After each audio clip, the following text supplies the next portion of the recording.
Imaginez un instant, vous êtes un joueur, un habitué des salles de billard dans l'Alabama des années 60. Et là, en pleine partie, un agent du FBI vous approche et vous montre des photos de Lee Harvey Oswald, le tout, la veille de l'assassinat de Kennedy. Incroyable, non. C'est précisément ce genre d'histoire, à la fois étrange et fascinante, que nous allons décortiquer aujourd'hui. On plonge tête la première dans les méandres de l'affaire JFK, vous êtes prêts? Carrément. Alors, par où on commence? Eh bien, on va suivre les traces d'un certain Junior Moore, un joueur professionnel qui affirme avoir croisé Oswald, mais aussi d'autres figures clés de l'affaire, bien avant le 22 novembre 1963. Intrigant. On a des sources précises sur ce Junior Moore. Absolument. On va s'appuyer sur des extraits du Daily Plaza Echo, plus précisément le volume 8, numéro 2 de juillet 2004. Ce numéro se penche sur des témoignages concernant un tir manqué lors de l'assassinat. Un tir manqué? Tiens, tiens, on y reviendra. Et on a d'autres sources. Oui, on a aussi des articles qui relatent les expériences de Junior Moore. Ce personnage, croyez-moi, ses rencontres soulèvent plus de questions qu'elles n'apportent de réponses. J'ai hâte d'en savoir plus. Allez, racontez-moi tout. Junior Moore, donc, était un joueur qui vivait à Mobile, en Alabama, au début des années 60. Le 21 novembre 1963, il est tranquillement en train de jouer au billard, quand soudain, un agent du FBI l'aborde et lui montre des photos de Lee Harvey Oswald. Attendez, la veille de l'assassinat, c'est un timing particulier. Non, disons que c'est troublant. Moore, d'ailleurs, a déclaré qu'il ne reconnaissait pas Oswald sur les photos. Mais il a fini par le reconnaître. Plus tard, oui. Il affirmera avoir reconnu Oswald comme l'homme qu'il avait vu à Mobile, en compagnie de Jack Ruby, celui qui, on le rappelle, abattra Oswald après l'assassinat. Si c'est vrai, c'est énorme. Ça voudrait dire qu'il y avait un lien entre Oswald et Ruby avant l'assassinat. Exactement. Et si cette information se confirmait, ça remettrait sérieusement en question la version officielle.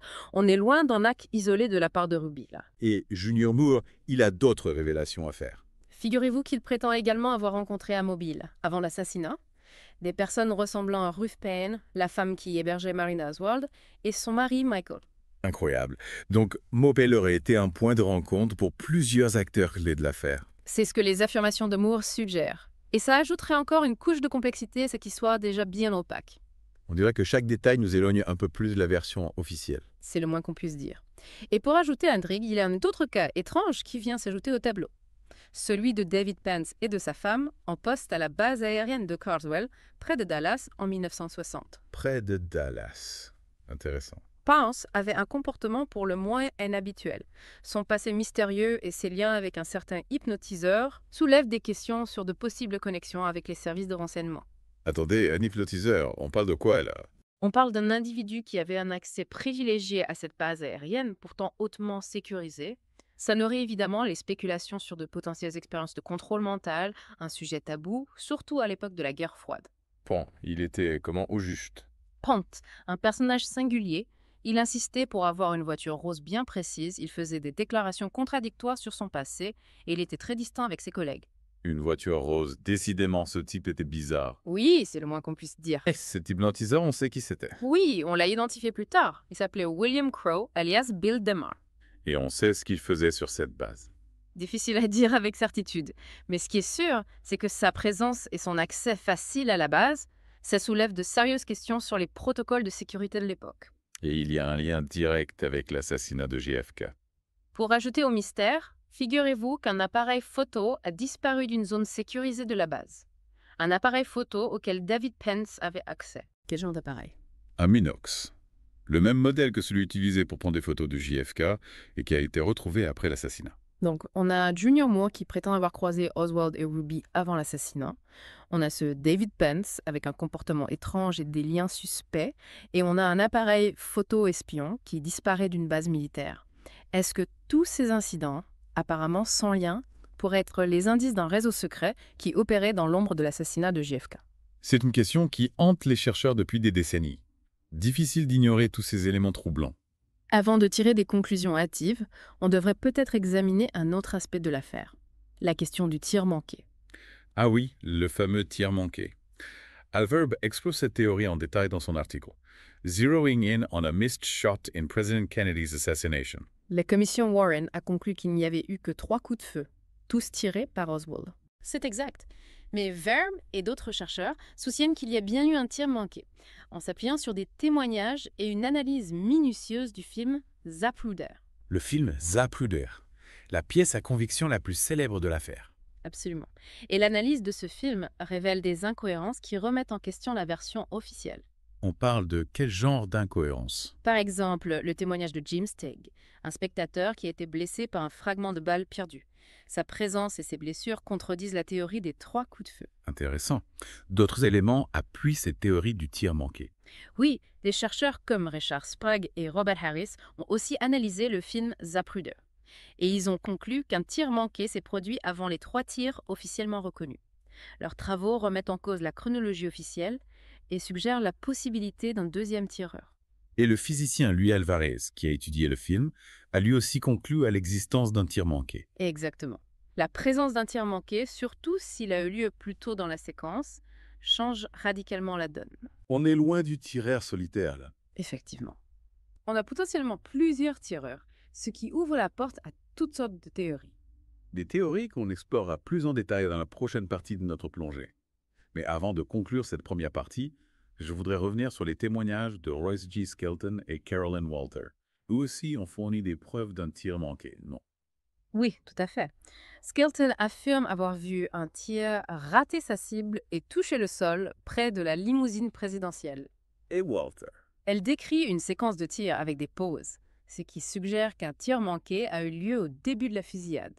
Des témoignages précieux qui remettent en question la version officielle et qui soulignent l'importance des récits de témoins oculaires, surtout dans une affaire aussi controversée que l'assassinat de JFK. Tout à fait. On a souvent tendance à négliger ces témoignages, mais ils peuvent apporter un éclairage crucial sur les événements. On dirait que plus on creuse, plus l'affaire JFK devient complexe et mystérieuse. C'est le moins qu'on puisse dire. Et on n'a encore gratté que la surface. Reprenons notre enquête. Souvenez-vous de Junior Moore, ce joueur professionnel qui affirmait avoir rencontré Oswald et Ruby à Mobile. Ah oui, celui qui avait été interrogé par le FBI la veille de l'assassinat. Exactement. Et ce qui rend son histoire encore plus fascinante, c'est que ce n'était pas une simple rencontre fortuite. Moore affirme avoir été activement recherché par le FBI. Comment ça? Recherché. Selon son récit, un agent du FBI l'a approché dans un salon de billard à Mobile le 21 novembre 1963. Imaginez la scène. Moore est en pleine partie de billard. Oui, et soudain, un agent fédéral débarque et lui montre des photos d'un homme qu'il ne connaît ni Dave ni d'Adam. Lee Harvey Oswald. Précisément. Et l'agent insiste pour que Moore le suive immédiatement au bureau du FBI. Attendez. Le FBI convoque un citoyen lambda la veille de l'assassinat du président pour lui montrer des photos d'un inconnu. C'est le chenant. C'est le moins qu'on puisse dire. Arrivé au bureau, Moore est interrogé sur l'homme des photos, Oswald. L'agent veut savoir si Moore l'a déjà vu à Mobile. Et Moore, il répond quoi? Il dit qu'il ne le connaît pas.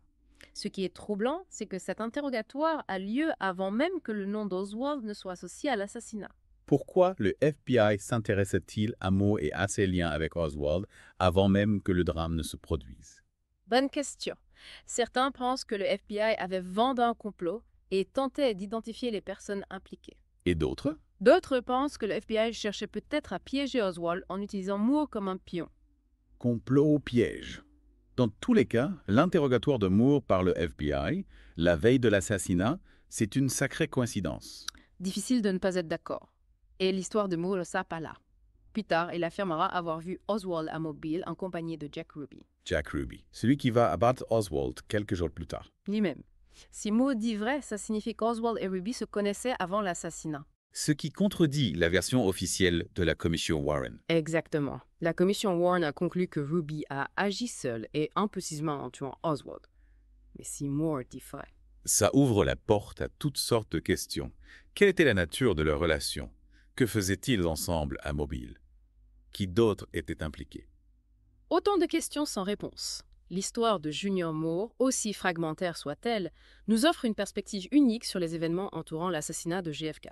C'est vrai, elle nous rappelle que, malgré les décennies d'enquête, de nombreuses zones d'ombre persistent. Et elle souligne l'importance de continuer à explorer toutes les pistes, même les plus improbables. Comme le témoignage d'un joueur de billard à Mobile. Exactement. Parlons maintenant de ce couple étrange de la base aérienne de Carswell.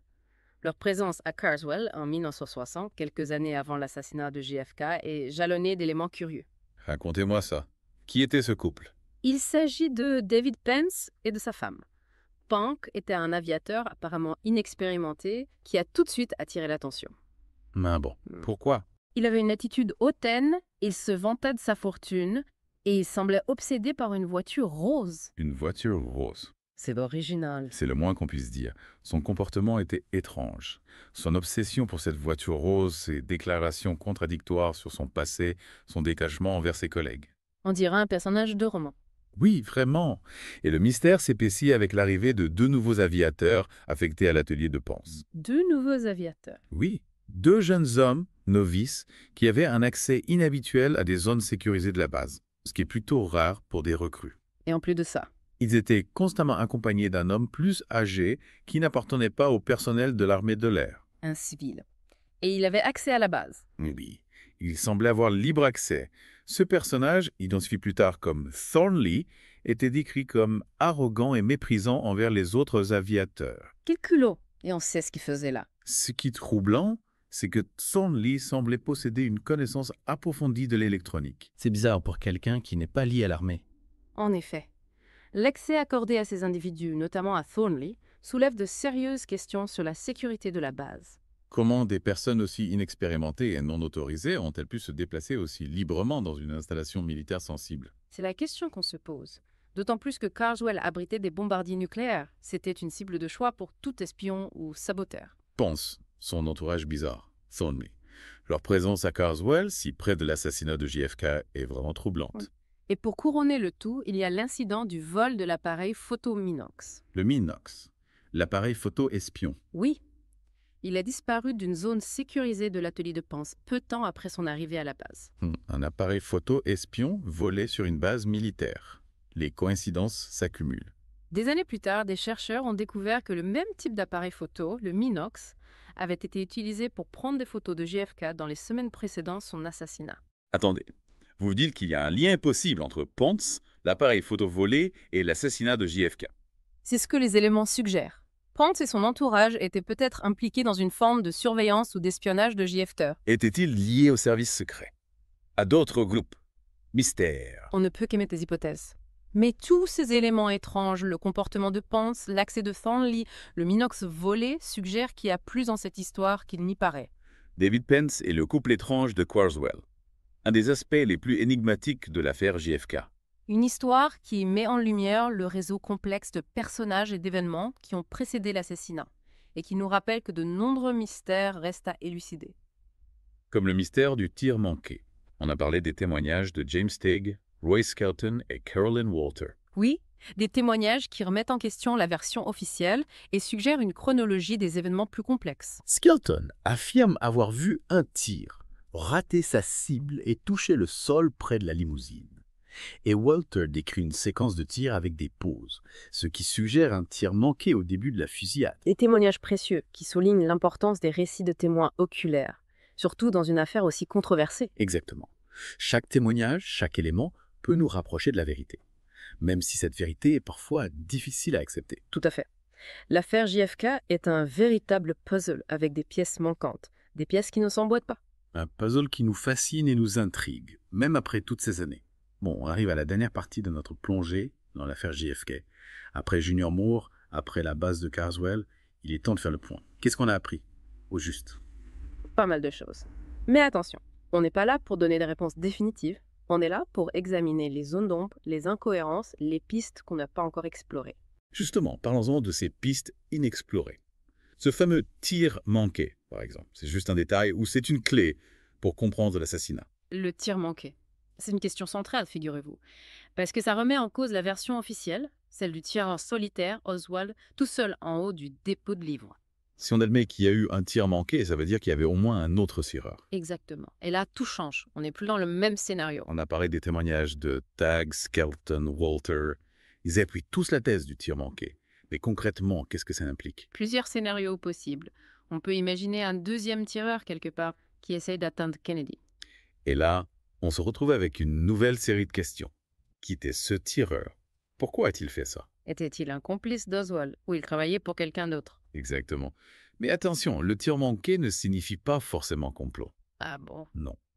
Il est possible qu'Oswald ait agi seul, mais qu'il ait raté sa cible à cause de la difficulté du tir ou d'un problème avec son arme. Dans ce cas-là, on reste dans le scénario du tireur solitaire. Oui, c'est ça. Mais même si Oswald a agi seul, Il a peut-être eu de l'aide sans que ça implique un plan super élaboré pour tuer Kennedy. D'accord.